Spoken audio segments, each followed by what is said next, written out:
మీరు జీవితంలో భయపడుతున్నారా? లేక మీకు శత్రువులు ఉన్నారా? లేదా మీ పైన ఏదైనా కోర్టు కేసు పడిందా?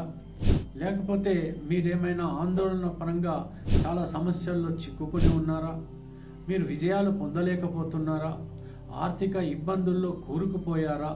దాని ప్రకారంగా కనుక తీసుకున్నట్టయితే ఏదైనా దానికి అవకాశం ఉందా? పరిహారాలు చేసుకోవచ్చా? ఎలాంటి పరిహారాలు చేసుకోవాలి? హోమం చేయాలా? లేకపోతే యజ్ఞం చేయాలా? జపాలు చేయాలా?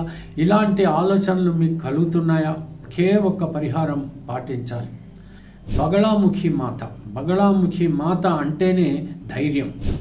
మీకు ధైర్యం ప్రసాదించాలన్నా, మీకు విజయాలు చేకూర్చాలన్నా, మీ పనులు సాగాలన్నా, మీరు చరిత్ర సృష్టించాలన్నా, మీరు రాజకీయంలో ఉన్న, ప్రొఫెషన్స్లో ఉన్న, బిజినెస్ రంగంలో ఉన్న, ఎలాంటి వృత్తుల్లో ఉన్నప్పటికీ కూడా మీరు విజయాలు పొందాలంటే మాత్రం మీకు తోడ్పడేది బగళాముఖి మాత.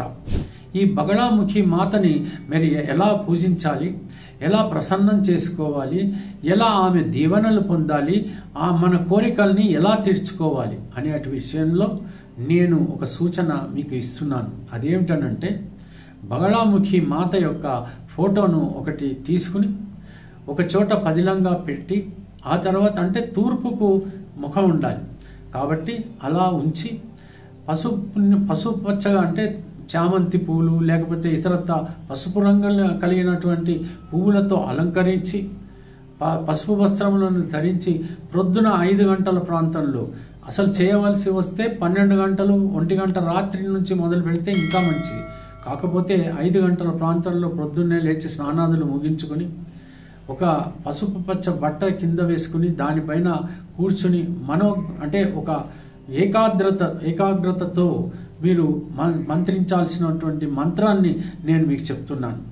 అదేమిటనంటే, ఓం హ్రీం బగళాముఖీం సర్వదుష్టానాం వాచం పదం స్తంభయ జిహ్వాం కీలయ బుద్ధి వినాశయ ఓం హ్రీం స్వాహ. ఇది గనక మీరు పఠించినట్టయితే 108 సార్లు ప్రతిరోజు కూడా ఇలా చేసినట్టయితే తప్పకుండా ఆ మాత మీకు ఒక రకమైనటువంటి ఆనందాన్ని, ఒక రకమైనటువంటి ఆ ఆలోచనని, మీకు కావలసినటువంటి విజయాన్ని ఇవన్నీ అందేలా ఆమె చూస్తుంది, మిమ్మల్ని దీవిస్తుంది. ఈ రకంగా చేసి చూడండి, మీకు అర్థమవుతుంది బగళాముఖి మాత యొక్క శక్తి ఏమిటో, ఆమె మనకి ఇవ్వగలిగింది ఏమిటో మీకు అర్థమవుతుంది. తెలిసింది కదా. సెలవు మరి.